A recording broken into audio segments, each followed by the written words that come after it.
Om Shanti. Once again, Om Shanti.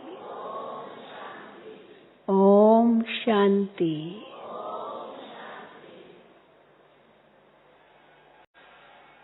Dadi Janki has started this trend of saying Om Shanti 3 times. And then she gives the meaning of 3 times, Om Shanti. Who am I? Whom do I belong to?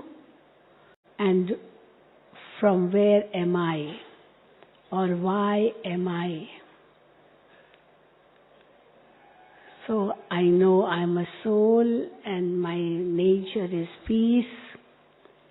I belong to the ocean of peace and I've come from the world of peace. And once I come to know this, I experience complete newness in life. So before we became Brahmins, before we became the mouth progeny of Brahma, before we were adopted by Shiv Baba, we were all in the Shudra clan. The Shudra clan means those who are indulging in all the vices, those who are under the dictates of Maya, Ravan. And once we got the introduction of the self, introduction of God, introduction of God's creation, the cycle, the drama. Once we got this introduction, immediately a new realization came in our life. And that was the newness in us. Baba says it takes only a second to be awake.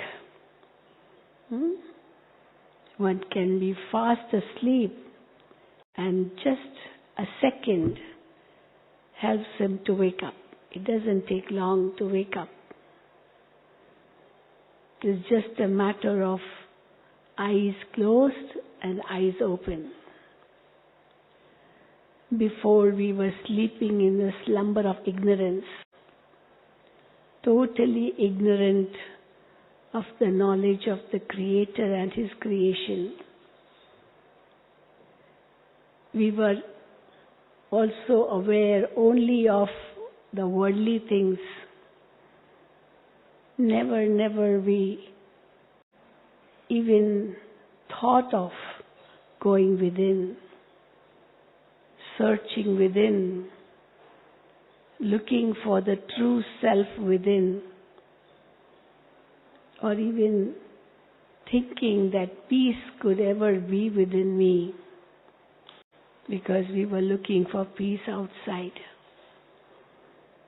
And in search of peace outside, we did so many things, but we were going away and away from peace. Why? Because we were going away and away from ourselves. We were going away and away from God. But that search was on. And sometimes Baba asks us, who found whom?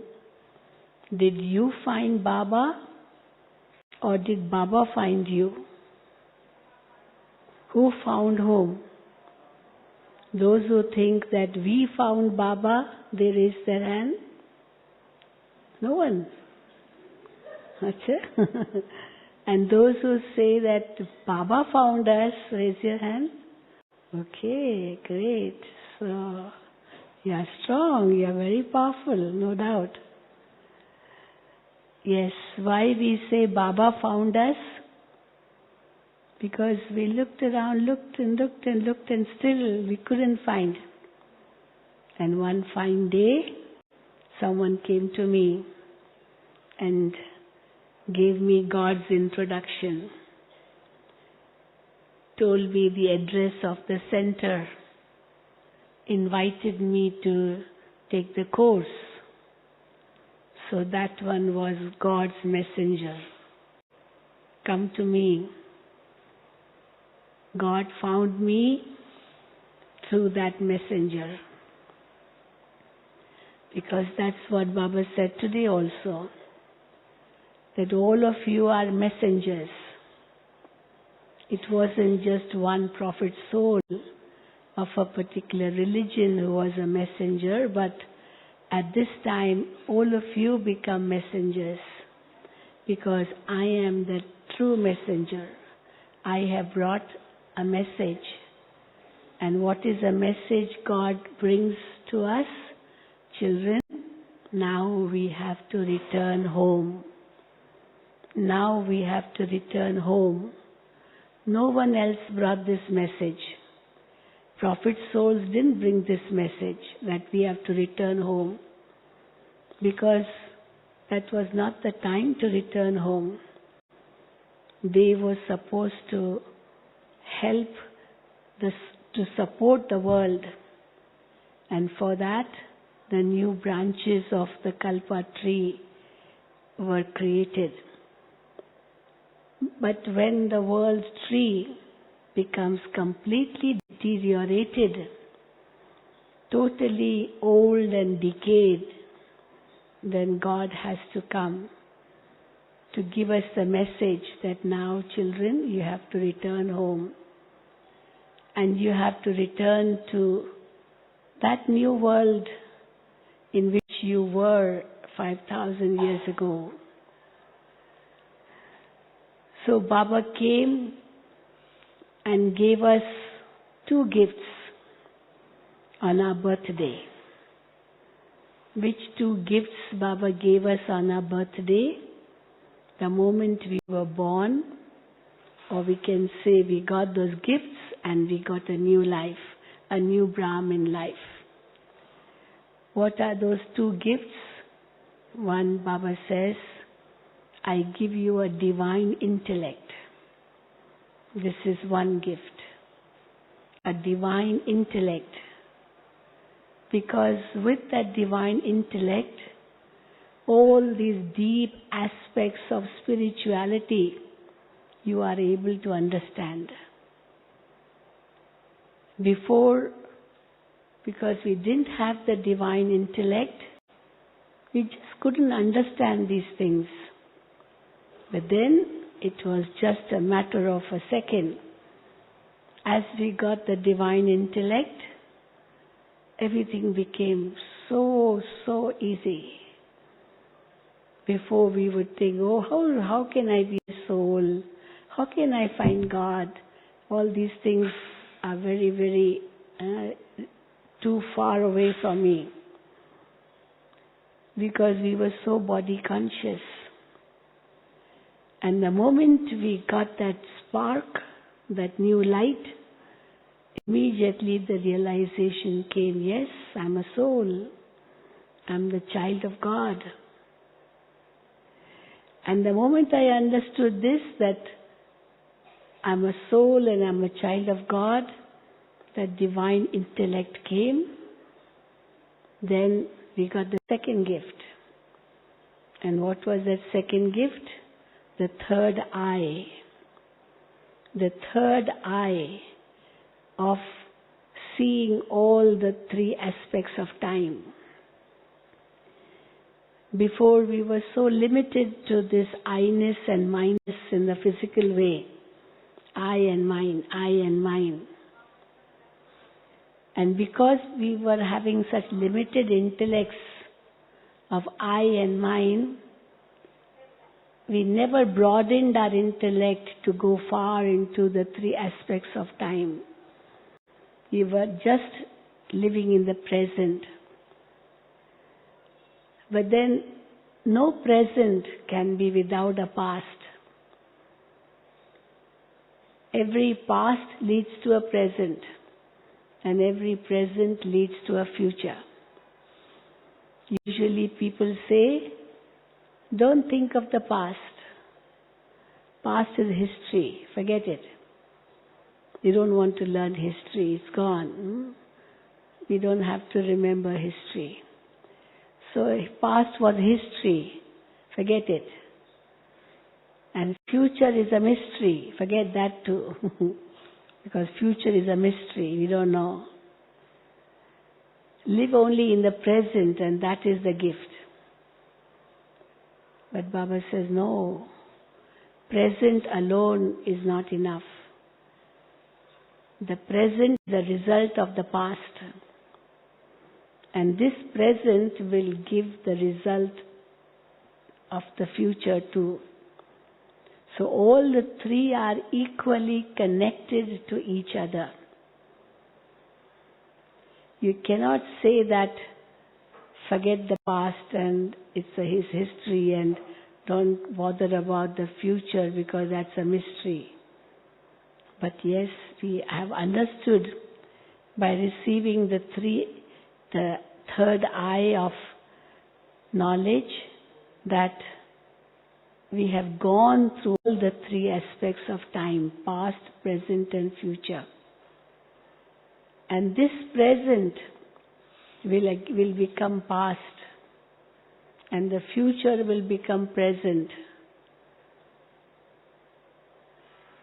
And then that future will become past again. So it's a cycle.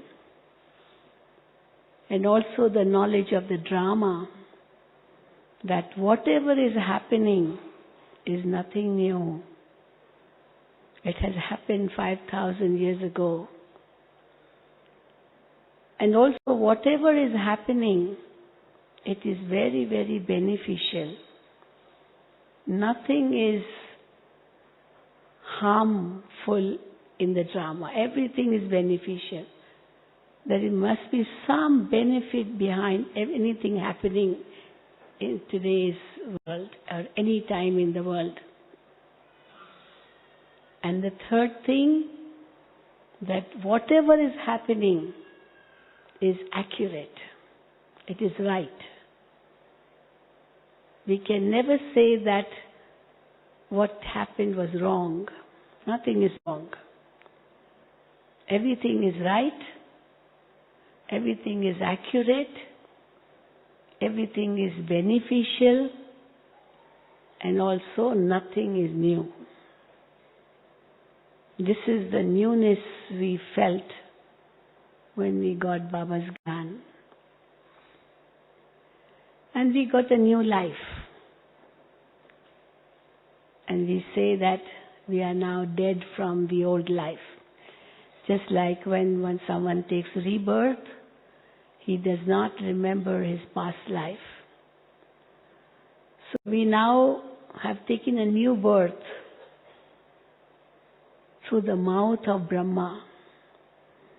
And we have become Brahma Kumars and Kumaris, the newest creation of Brahma, Brahma the creator. We are his first creation. As Brahma is the first soul through whom God creates the new world, Adam and Adam. The word Adam comes from the word Admi. Admi means human being. So we can say the first human being, Brahma. And we can say also the last human being, because through him the new world is created, so he is the last human being. After that they become deities. Humans become deities. So the first and the last, and it's a confluence of first and last. The first age and the last age of the previous cycle. The first birth of 84 births and the last birth of 84th birth. Therefore the confluence. We say we are in our last birth, the 84th birth. And we also say that this is the first birth of the 21 births. So first birth of 21 births and last birth of 84th birth. So how special this life of ours is. Baba says you are more precious than even the deities. The life of deities is, we say, gold-like, but your life is diamond-like. Our life is worth diamonds, much more precious than gold. Because in the golden age, we will not have this knowledge of the three aspects of time. Baba sometimes says that deities are like royal Buddhas. Buddha means very innocent, very innocent. So royal innocent souls. But here now, as we have received the third eye to see all the three aspects of time, we have received the divine intellect. Our intellect has become so elevated, so pure, that we are able to visualize anything we wish to. Sitting in one place, we can visualize heaven. We can visualize the subtle regions. We can visualize how elevated we souls were. We can visualize how elevated we will become again. And also how elevated we are now. Because not many people really understand that we are elevated at this moment too. Some think that they are very high, very elevated, but then they think it in a very egoistic way. No one is higher than me, I am the highest of all. But then that is ego. Because the more high we go, the more humble we have to become. The more humble we have to become, the higher we go. Even otherwise we see a tree laden with fruits.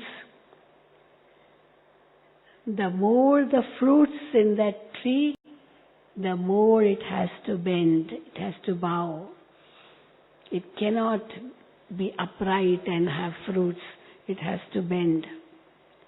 So the more higher we go, the more humble we have to become. But if we are not humble, then again that would be ego. And who can be humble? The one who is laden with fruits. A tree which has fruits will always bow. So if we have the fruits of divine virtues, we will be humble. Otherwise, it's only body consciousness. We are rising in life, so becoming successful in life. We are becoming richer in life. We are having lots of property. So many. We have a very good position. So we may be alighting, we may be rising high. But if the ego comes in, then one day there will be a very big fall. Falling from the highest floor. And we can be crushed to pieces. And therefore Baba says, the higher you go, the more humble you have to become. See how God is the highest on high. And yet, how humble He becomes when He comes in the world. He says, I am your most obedient servant. He comes and bows before us. You are my masters. So much respect He gives to His children. Otherwise, He is the highest on high. We are nothing compared to that highest Almighty Father, comparatively. But He says, no, you are also masters in what I am. And therefore, the higher we go, the more and more humble we have to become. Otherwise, it will lead to our downfall. You know, those trees which rise very high, and they don't know how to bend. When there's a storm, they fall first. Is it not? They fall first. But then those trees which know how to bend, they know how to be humble, then they are safe. So the more humble we are, the more safe we are. The more we have the ego, the more there is fear of falling. So this is the newness we bring in ourselves. At every step, newness is felt. Newness in our thinking, newness in our speaking, newness in our doing, newness in our behavior, newness in our relationships. Actually, newness in everything, at every step. How before we were so body conscious, we would see each one as a body, and then come into limits of name, form, color, creed, caste, language, nationality, whatnot. So many differences there are in the world today. And the proof of that is how people are fighting against each other. Because they feel that we are different. But if they would feel that we are all alike as souls, no one would fight. All come together. Of course, another way, Baba also says each one is unique. No one is like the other. No one. No two features meet. No two fates meet. No two voice meet. Even voice of each one is different. No two people's actions are alike. Nothing is alike. Thinking is also different. Everything different. My thinking may not be like your thinking. And therefore, I may think I am right and you will think you are right. And both fight because I think I am right, you think you are right. But both are right in your own way.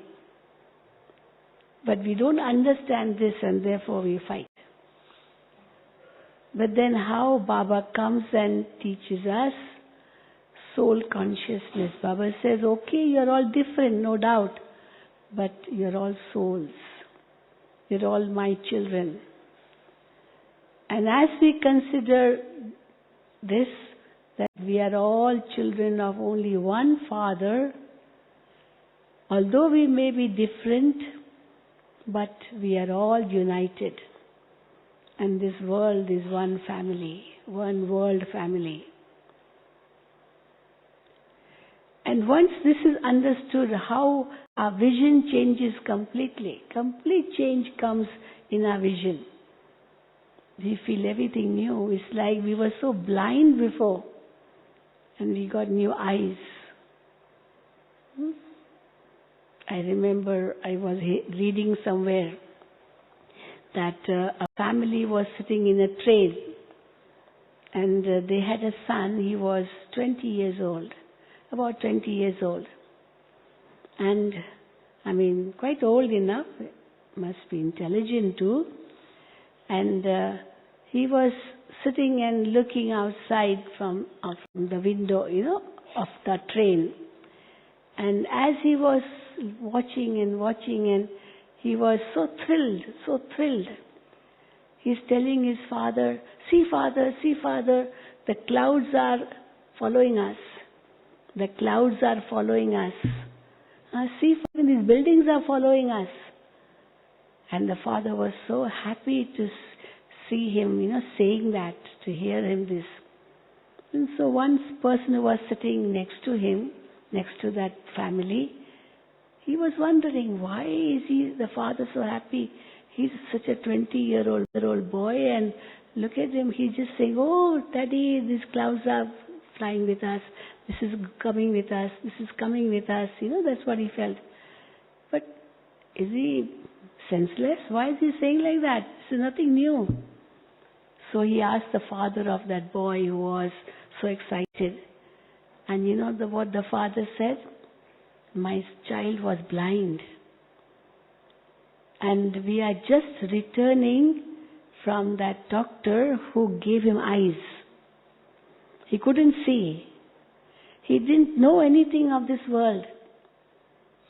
And now he has got eyes to see. And so for him the whole world is something new. For us it's not new, the father said, because we could see before also. But he couldn't see. And now he got eyes to see. That's why he's so excited. It is also new for him because he got new eyes. Can you imagine how happy that child was? Are we also the same? We got the new eye. We got a third eye. We can see all the three aspects of time.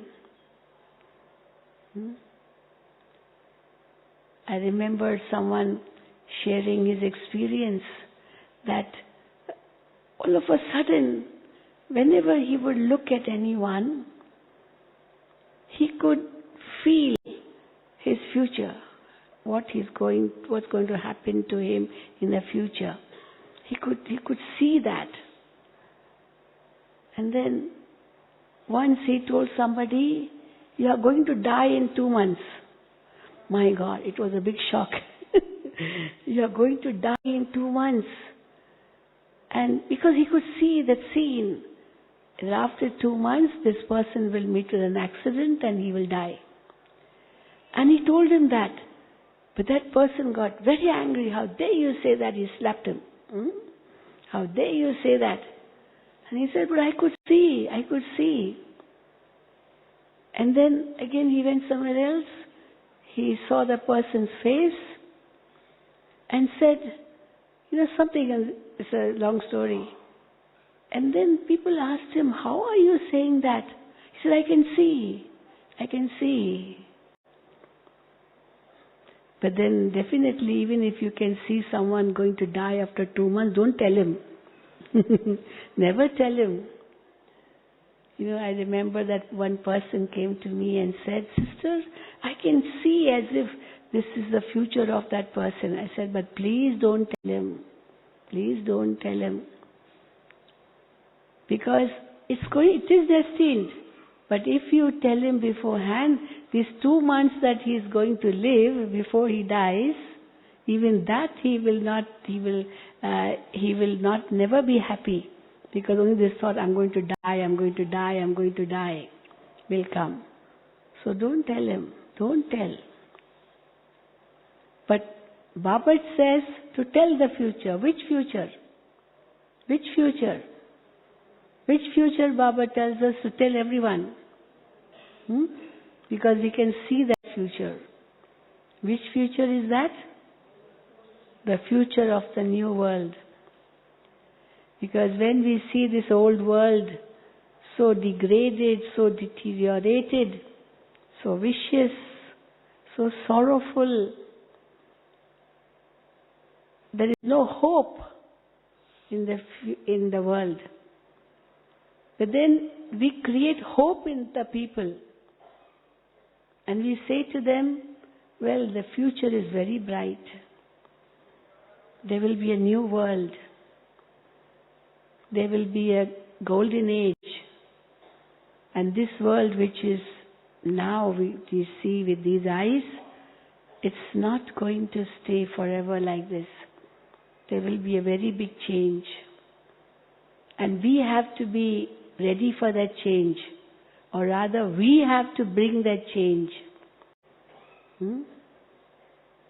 Mahatma Gandhi said very beautifully, we have to be the change we want to bring in the world. If we want to bring change in the world, we have to be that change. Such a beautiful depth there is in this sentence. And we are being that change for changing this world, for making the golden aged world come on this earth. So Baba was saying in today's Murli also that those who are responsible for destruction, they are ever ready, they are prepared. They are ready to switch on the button, that's all. Missile attacks will start. They don't have to do much. Sitting in one place, they can start the Third World War. They don't have to make effort for that. Everything is in their hands. But why aren't they doing it? Why aren't they pressing the button? What is making them stop? What is making them not press the button? Because we are not ready. Just like those who are to open the curtain, they are ready to open the curtain. But the actors behind the curtain are not ready. So that person who is supposed to, pull the strings of the curtain to open it, he's saying, when do you want me to open the curtain? Be ready quickly, be ready, because the curtains open and people are dressing up. How funny it will be, no? Still making their hair or doing their makeup or whatever. Or just fixing the chairs and the curtain opens. It looks so bad. So the person who is to open the curtain has to wait till all the actors are ready for the show. And therefore Baba says destruction is all, the preparations of that are done, and not just one world. I don't know how many worlds they can destroy, that much they have prepared. They're all ready. But we who are to come in the new world are not ready. Or sometimes Baba says, can you not see the golden aged world in front of your eyes? Can you not see your home where you are to return? Can you not see the subtle regions where you and Baba says this is the parents' home and the golden age is the in-laws' home. So subtle regions is a place where those from the parents' home and those from the in-laws' home meet. The deities meet the Brahmins in the subtle regions. So that's a meeting point. Supposing I'm wanting to meet someone. There are 3 ways to meet that person. One way is that I go to his place and meet him. The other is that he comes to my place and meets me. And the third is, we both decide that we will meet at such and such place. He also comes out from his house, I also go out of my house and meet at a particular place somewhere in between. So when we say we have to meet God, are we going to do bhakti and then through bhakti meet God? Or after completing our bhakti, God comes to meet us? Or will myself and I and God will both start our journey and meet at some middle point? What do you think? What do you think? First, second or third? I will go and meet, or he will come and meet us, or we both meet at some middle point? He will have to come here. Baba was saying the other day that some people say, why can't just God inspire from the soul world? Just inspire. Do this work of world transformation or ushering the new world through some inspirations. But Baba says it's not possible through inspirations. Why? Because we souls have become stone intellects. So as stone intellects, We just can't experience anything. What experience can stones have?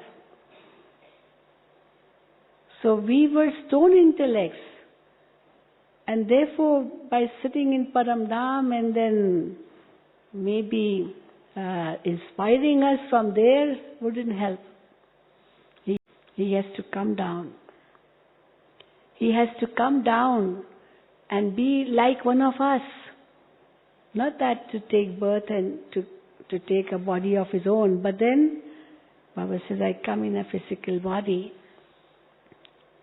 And then make you perform those actions which you are supposed to do. And Brahma becomes an example for you, and therefore Baba says, follow Brahma. For one father, Baba says, see father. And for the other father, Baba says, follow father. So see father means remember the father, Shiv Baba. And follow father means follow Brahma Baba. Because some can say, oh Shiv Baba, you are in the soul world, you don't know how we are suffering in this old world. You take a body and you'll come to know how much suffering there is in this old world.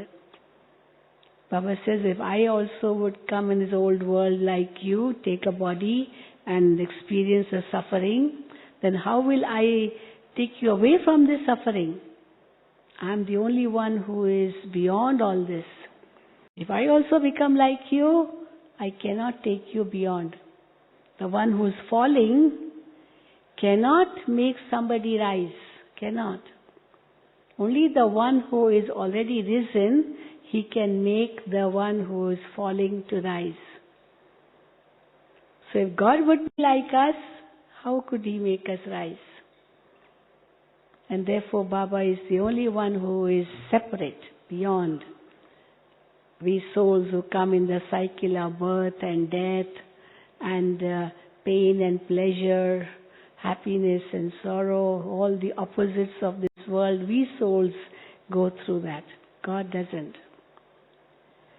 So someone is needed to take us out of this. So Baba says, this newness you have to bring in yourself as you have become Brahmins now. You have to change your old beliefs. Because whatever Baba comes and says and does is everything new. If it would have been there in the scriptures beforehand, this world would not have become Kali Yuga, would not have become Iron Age. That's why many people tell us, well, where is it mentioned in the scriptures? We say, if it would have been mentioned, then this world will never change, because it will go down and down and down. So God creates a new world, but for that He gives us new knowledge. On one hand we say it is new knowledge. On the other hand we also say it is the oldest knowledge. Oldest. Which God spoke 5,000 years ago. The memory of that is the Gita. God's versions. But then so much of mixture has come into that. God's name has been changed, the biggest blunder. And therefore everything is forgotten. That the truth has gone into oblivion, we say. Just forgotten, just lost. And therefore Baba has to awaken us, and he now says, I give you this divine intellect. I give you the third eye. And once we receive these two gifts, we become so rich. So rich. Rich in what? Baba says, don't go for these physical riches. These physical riches will finish one day. They won't accompany you. But what riches? Today also Baba said, Baba is the doctor of spiritual knowledge. People are doctors of philosophy. They do PhD, Doctor of philosophy. So, doctor of philosophy. So many philosophies are there in the world today. So many. Each one has his own philosophy, own thesis he writes, his own research. He researches in his own way. So they have become all philosophies. But these philosophies don't lead us to God. You know, we give an example, don't we, of 5 blind men, how they entered a zoo. And there was a big elephant there, big elephant. And so elephant was so huge in size. And these men were not that big compared to the elephant. So each one just held one of his body parts. Someone held his trunk. And he said, oh, this looks like a snake. You know, it's moving. It's like this is a snake. The other one next to him, he said, no, this is like a pillar. Because he touched his legs, pillar. The third one touched his stomach. He said, no, this is like a wall. The fourth one touched his ears. He said, oh, but this looks like a fan. The fifth one touched his tail, which looked like a rope. He said, no, this is a rope. Now, how was the elephant? Was he like a pillar? Was he like a snake? Was he like a rope? Was he like a wall? Or was he like a fan? How was he? How was the elephant?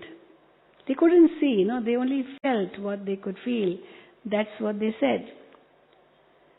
The same thing goes for God. They can't see God, no?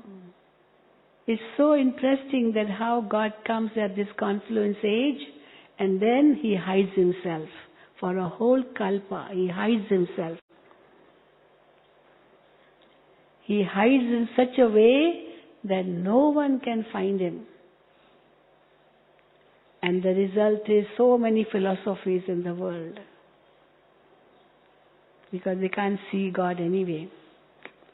Many people question, why can't we see God?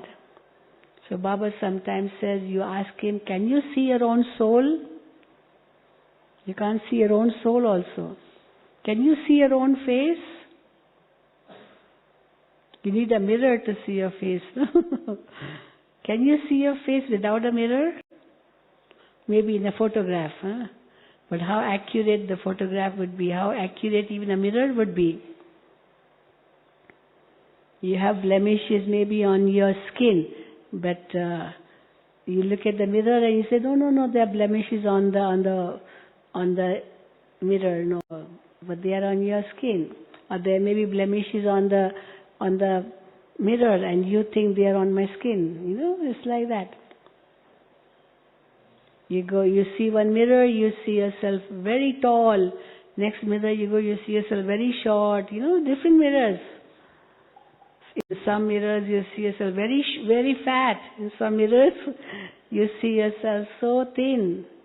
So mirrors are different. Similarly, different types of feelings, different types of understandings, different types of beliefs. You cannot have only one concept. Why? Because you can't see God. That's the biggest thing.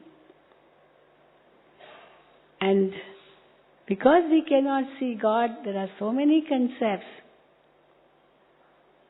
And the result is that we go astray and more astray from God. But then God Himself has to come and tell us how He is. You go to a certain place and you are looking for someone, and 10 people you ask about that someone, they will tell you 10 things about that person. And you'll get so confused. So until you meet that person yourself, you cannot really understand how that person is. And you don't know him, then how to meet him? But he knows you. He knows you. So definitely he can meet you. You may be with him and still not meet him, not know him. I remember there I was reading somewhere about Mahatma Gandhi. You know, Gandhiji used to go from place to place to meet the people. Well, everybody started knowing him because he was wanting independence, and for that struggling in different ways. So people were following him. But he was so simple, just one cloth around his body, that's all, very simple. And one day it seems that he went alone in a train, and there was somebody else sitting next to him, and he actually came to meet Mahatma Gandhi at a particular place. And Mahatma Gandhi was sitting with him. But that person didn't know, he had not seen him before. He didn't even know see his photograph, but he just heard there's Mahatma Gandhi and he's coming here, so he went to meet him. And Mahatma Gandhi was sitting next to him, but he didn't recognize. And as the station came, he came out, stood first near the door to come out, and he saw so many people standing at the station. Victory to Mahatma Gandhi, victory to Mahatma Gandhi. And he was standing at the gate. What my victory to Mahatma Gandhi? Gandhi is not here. I have come to see him. Then Mahatma Gandhi was standing behind. Oh, this one is Mahatma Gandhi. So whole time he was sitting with him in the train. But because he didn't know him, he looked like any other ordinary person, maybe a villager. He couldn't recognize him. And then he realized, oh, I was sitting next to him, but I couldn't recognize him. So this is same thing about God also. Many people question how God comes. How God comes. They don't realize how God comes. And when we say that He comes in the body of Brahma, or now we say, okay, Gulzar Dadi, Bap Dada, all that is the elaboration, the extension. But then they say if God would come like that, then, well, you people should be well known in the world. But Baba says, no, everything is incognito. Incognito.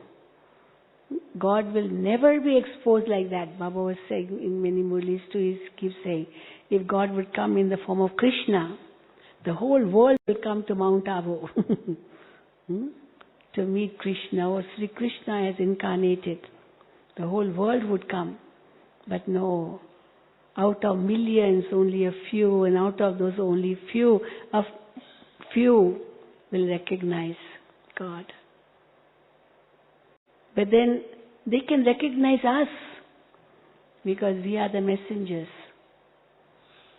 And through us, of course, they can recognize God. But then for that, Baba says, you have to become Bap Saman. Each one of you has to become an example. Brahma Baba did his work. He was like a seed.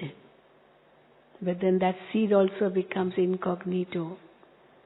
And now we say, yes, Shiv Baba and Brahma Baba in the subtle regions waiting for us. Waiting to open the gates of Paramdham. At the beginning of the yajna, when Baba would say that we will all live together, we will all be together, and we will all go back together. This was not understood by many. What they felt, we'll all be together, we'll all live together, and we'll all go back together. You know what they felt? They felt that Brahma Baba would be with us in physical form all the time. Never they thought that Baba can also leave the body. Never.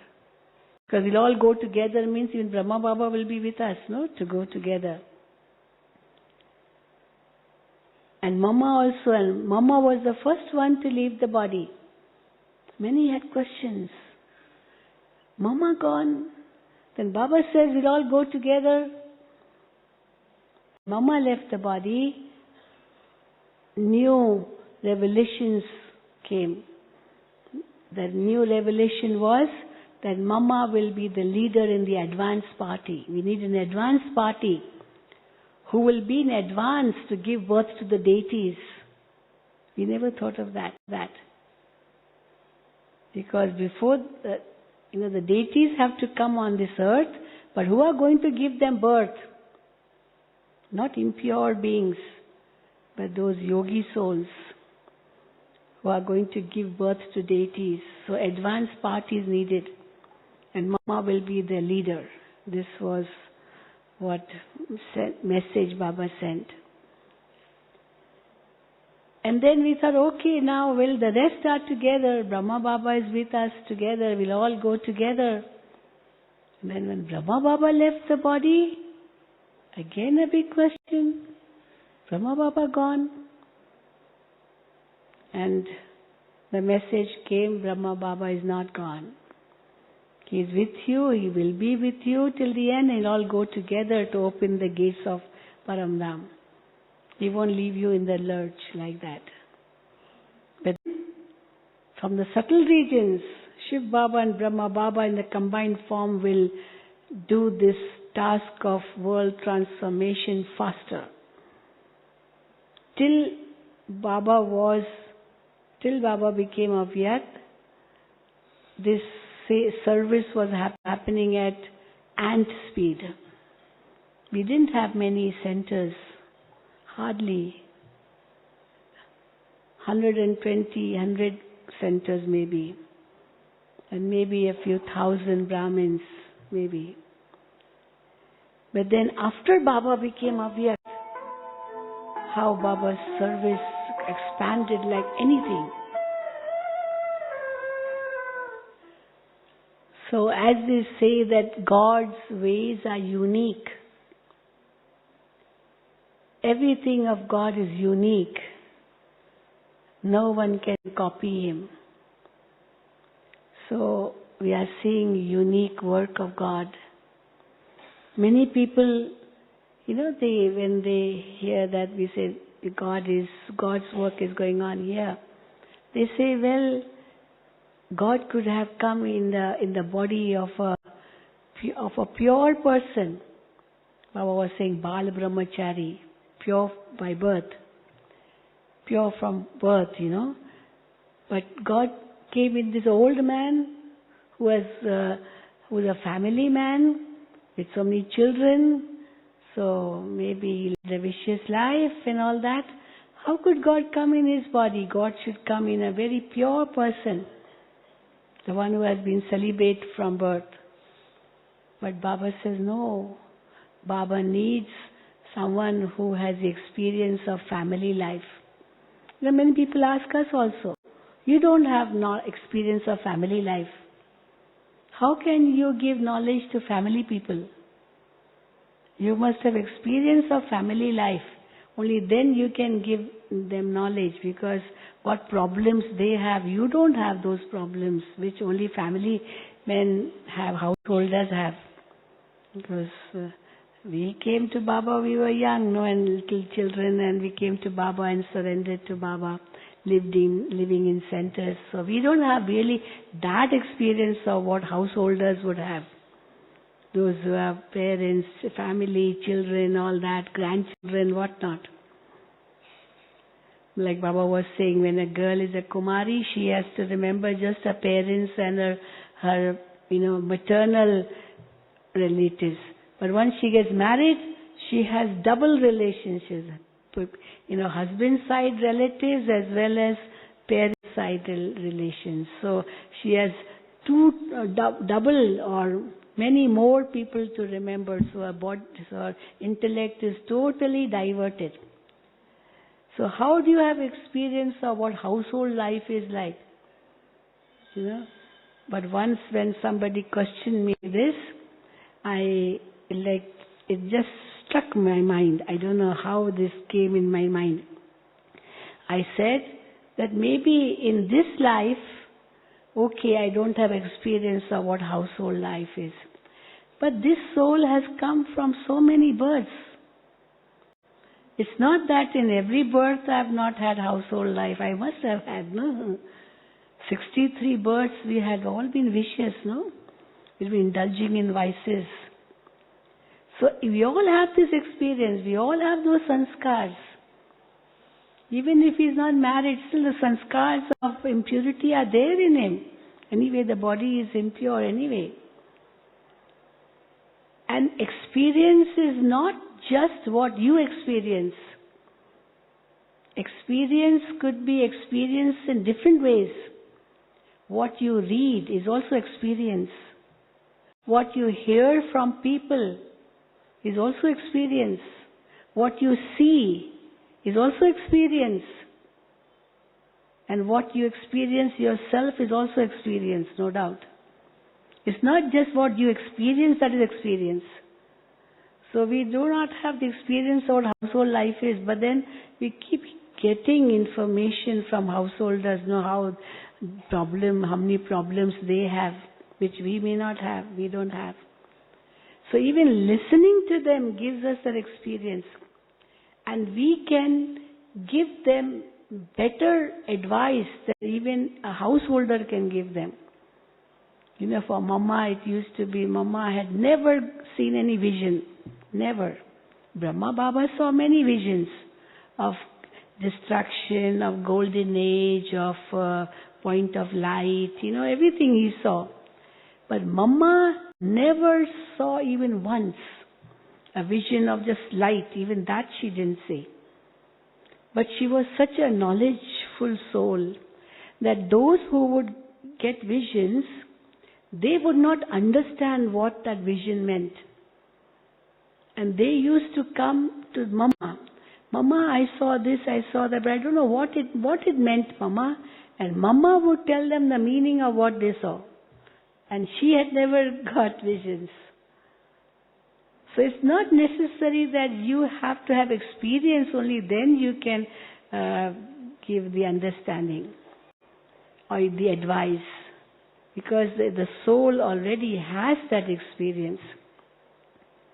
And therefore, when people question us this, we give them this answer. There's a story about Adi Shankaracharya. Adi Shankaracharya, the one who established sannyas religion. The sannyasis, the recluses, hermits. So he was the first one. He was a totally celibate person, no? And the story goes that one person, he started debating with Adi Shankaracharya that you are celibate from birth, you don't know what family life is. You don't know what worldly life is. You don't know. How can you argue with us about worldly life, about family life? First you have to prove that you have experienced family life. So they tell in that story, the scriptures of Adi Shankaracharya, his story, life story, that he said, okay, I will experience. And what he did, he told his disciples that I'm now lying down and the soul will leave the body. This body will be dead, but don't think it is dead. I'm just leaving my costume here. And at that time, a king had left his body somewhere. So the soul of Adi Shankaracharya, he entered the body of the king. And the king was dead. People were crying. And all of a sudden he became alive again. All of a sudden that king became alive again. But it was not the soul of the king, it was the soul of Adi Shankaracharya in that body. Well, that's what they say in his biography. And when the king woke up, his vision was so different because sanskars were different, soul was different. His sanskars were different, his way of looking at people was different, his speaking was totally different. He was like in an elevated stage. And everybody was wondering, is this the king? Because the body was of the king, but the soul was different. And so people were surprised. But then He told his disciple before leaving the body that I will be away for 3 days, and after 3 days I will come back. So keep the body intact. Otherwise they go and cremate the body, you know. So keep the body intact. And they looked after the body, and after 3 days that soul came back and said, now I can argue what family life is. You understand? I don't know how far it's true, but then that's the story of Adi Shankaracharya. That how he said, I've experienced what family life is. And he came back after 3 days. But we don't have to do that, huh? And we can't even do that. And I don't know how it was possible for him. But then that's his story. So sometimes there's a lot of exaggeration too. But then we can give the understanding. So all the understandings which Baba has given to us, the knowledge which Baba has given to us, is absolutely so new. And it is like the middle path. It's the middle path. Because in the world we say two different paths. One path is the totally materialistic path. Totally materialistic. And the other path is the totally recluse life. The sannyasis. Because for them everything is Maya. The sannyasis. Everything Maya. A woman is Maya. Wealth is Maya. Maya. They'll say for everything. And they want to renounce that. They just want to avoid that. And on the other hand, the materialistic people, for them, everything is real. Maya means, actually the word Maya means illusion. Something which really doesn't exist. But people think it exists. And therefore when they say this is all Maya, actually they say this doesn't exist. It's only in your mind. Why? Because in a way, yes, because everything is changing anyway, no? So something which is changing is definitely not permanent. It's not the truth. It is untruth. So all this is Maya. It is untruth. It is changing. And therefore, no attachment towards it. And those who are materialistic, for them, this is the truth. This is what the truth could, there could be no other truth. So two extreme ends. But Baba says you don't have to follow either. You are in the middle. You won't say everything is Maya, no. They say, sannyasis will say a woman is Maya. And Baba says, no, a woman is a Shakti. You know, there's a big difference. And those who are materialistic, they will say, a woman is meant only for progeny, woman is meant for this, and man-dominated society, so they sort of suppress the woman. They think that she is meant only for the happiness of the man, that's all. That's what some think. And here Baba says, no, a woman is a Shakti. She's not Maya. She should not be oppressed. She should not be downtrodden. She's a Shakti. She is no less than man. But in the man-dominated society from Copper Age onwards, this is what they did to the women, even in the materialistic world. Or they just shed the women away, and thought that men could do everything what they wanted, women could not do anything. But here Baba uplifts the mothers, uplifts the sisters, the daughters, and Baba makes them rise so high spiritually that they not only come in level to the men, but they go even higher than the men. That's why Baba says in Satyug, Lakshmi is before Narayan. And Baba was saying the other day that from the time Shiv Baba came in this world to uplift the women, even other people in the world started uplifting women.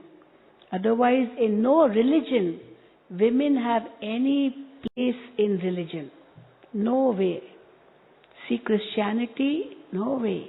Now, of course, why?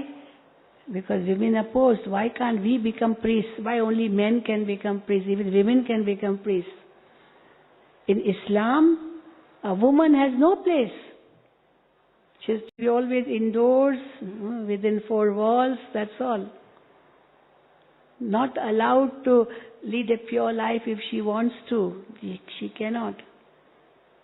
But yes, now things are changing because Baba came into this world and uplifted the mothers, the women. And then in Golden Age, how mothers, women are even higher than the men. Therefore, Lakshmi is before Narayan, Radhe before Krishna, Sita before Ram, and so on. Devi and Devata, we say. Goddess and God, not God and Goddess. Goddess and God. Dwapur Kalyug, the Copper Age, Iron Age, man and woman, not woman and man. Brothers and sisters, not sisters and brothers. Somebody asked, why not sisters and brothers? Why brothers and sisters? Why brother should come before, Mr. should come before Mrs.? Because man dominated society. But now it's changing. Everything is changing. Mrs. before Mr., no? But what I'm trying to say is, God gives us teaches the middle path. Baba says, a woman is not Maya, she's a Shakti. Wealth is not Maya because wealth is Maya. Somebody is very wealthy, they say he has lots of Maya. But wealth is not Maya. Wealth is necessary. If you don't have wealth, how will you get food? How will you get clothing? How will you get shelter? You have to give money everywhere. But what is really Maya is lust for woman. That is Maya. Greed for wealth. That is Maya. Some would say children are Maya. All this Maya, children. But children are not Maya. They are such innocent flowers. They are so innocent. To call them Maya is actually a big insult for children. But Maya is the attachment. My children, my children. I remember in Rajasthan, where Mount Abu is in Rajasthan, this is like a tradition that no woman will say my children, my husband, my. They never use this word my. Once I asked some, a lady, are these your children? Are they your children? She said, they are your children. I said, they're not my children. She said, yes, they are your children. They will never say my husband. They'll say your brother. Your brother. Aapka bhai. Your brother said this. She won't say my husband said this. So they don't use the word my. My means attachment. My means ego. But then it's just a tradition. They really don't understand. This means that you have to give up ego. You have to give up attachment. You have to give up greed. Yeah, especially in Rajasthan. And the other beauty, I think, in all India is, it must be everywhere too, that, when you're taking leave, they never say, okay, I'm taking leave. They never say like that. They say, okay, we'll meet again. We'll meet again. Ajo, phir milenge, we'll meet again. Actually, to say goodbye means we won't meet anymore. Actually, this word goodbye, how it has come down. The original sentence may have been when people were taking leave. The original sentence was, may God be with you. May God be with you. Then gradually this sentence shortened. God by you. Then God by you became goodbye. And what does the word B-Y-E mean? Does it have a meaning? B-Y-E? B-Y has a meaning, by someone. But what is B-Y-E? So where is that E? What does it stand for? Actually, it is God by ye, God by you. So that you is changed into E, so God, goodbye. So originally things were so different, but gradually how the changes have come. The original culture was for everyone very special. So they will not say, okay, bye-bye, taking leave. No. Okay, we'll meet again. We'll meet again. Because taking leave means going for good, not going to come again. So these things are there, but it must be in every culture, no doubt. But then what Baba is telling us, that this is the middle path. So what we had been thinking up to now was totally different from what Baba teaches us. And once my vision is clear, my third eye is open, my intellect has broadened, I've finished all the barriers, all the obstacles, all the restrictions, and having a broad intellect, all the limits end, and we become all one. That's why we say when God comes, He establishes three things. Other prophets' souls establish only one thing. They establish just a religion. And that is also based on the needs of that time. Whatever was necessary to tell the people, that's what they said, the prophet souls. That's all. They neither helped in taking the souls back home, nor they really purified anyone, or even if they did, but only limited, because the world had to grow. But when God comes, He establishes three things. The first thing He establishes is a new religion. A new religion. It is the oldest religion and the newest religion. Oldest in the sense, in Hindi this is Sanatan. Sanatan means the oldest. The oldest means that which existed, but today it doesn't exist anymore. Only the memorials are there of the deities. But it surely did exist in this world.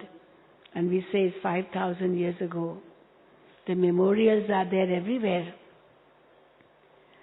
And God is establishing that religion once again, which has gone into oblivion, through divine virtues and through purity, because purity is a must for establishing any religion. All the prophet souls could establish their religion because of that purity.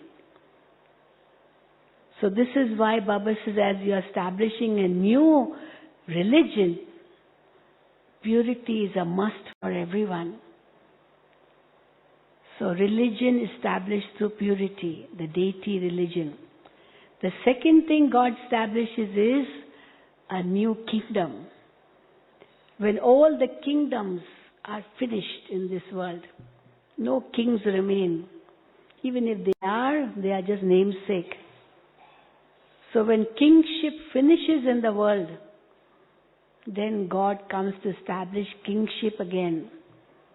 Because the kingship has been going on right from the beginning of the cycle. Kingship is a necessity. One leader. Only then that country can really work. But that leader should be very honest. The leader should be very sincere. The leader should be always broad-minded. All those qualities are needed. But Copperage onwards, these leaders, how they came down and down the ladder, and that is why they are finished no more. So God comes and establishes a kingdom again. And how does He establish a kingdom again? What is necessary for establishing a kingdom?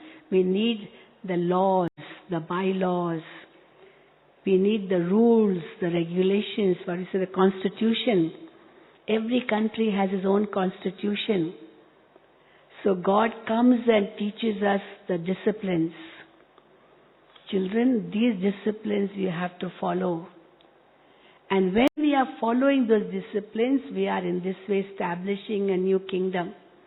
And in that kingdom we need kings and queens and subjects and rich subjects and not rich subjects, servants, every status. And Baba says all that is being established here. All that. How much you study, how much you practice meditation, how much dharana you have, how much service you do, on that will depend your status. So you're establishing a kingdom. And thirdly, what Baba establishes is a family, world family. Golden Age, at the beginning of Golden Age, everything was one family. The royal family, the king, queen, and all were kings and queens and even the subjects. Actually, it was one royal family. That is why Lakshmi and Narayana are called the sustainers. Vishnu is called the sustainer. So the family head are the sustainers of the family. Then how gradually all these family members, they bifurcated, they separated. The tree, which was just one main trunk, went into branches, and ultimately became so huge, so diverse. Branch leading to sub-branch, and sub-branch leading into more sub-branches into more sub-branches. Baba talks about the genealogical tree. Now one head, mother and father, then their children, then their children, then their children, and their children, and their children. Huge family tree. And where they've disappeared, nobody knows. They went into remote corners of the world. And when God comes, He makes them come back again. And how does He make them come back again? Through the knowledge of soul and Supreme Soul. You're all souls. All different but still alike as souls, points of light. All are points of light. And Supreme Soul is only one. Father is only one. A father is like a magnet which brings all the needles together. Just like you have scattered needles everywhere and you want the needles to come together, the best way is take a magnet. Take the magnet over every needle. And what will happen? All the needles will come together. And each needle will become like a temporary magnet to attract the other needle. And they'll all come towards the magnet. But why are they all towards the magnet? Why are they all together? Because of the magnet. But remove the magnet, what will happen? All the needles will scatter again, will fall apart again. But they came because of the magnet. They came together. So Baba comes and brings everyone together. That original family of Golden Age, but then went far away, and therefore Baba says you have to search and find them. Baba found you, and what you have to do is find your brothers and sisters in every part of the world and make them part of this one world family. So this is the newness we have to bring in us. All the four subjects make us experience the newness. We had never thought of that before. So once we really feel how new Baba is bringing the newness in us, we will never feel bored. We will never really, give up. But we will all the time be more and more enthusiastic to explore more and more newness. Even our meditation is so unique. Each time, create a new thought. Otherwise, those people who chant mantras or whatever, recite anything, everything is the same. So people get bored. But here, every time, new thoughts, new feelings, new vision, everything new. And this is the newness Baba wants to come in us. And when we experience this newness, we feel every moment is a new life for us.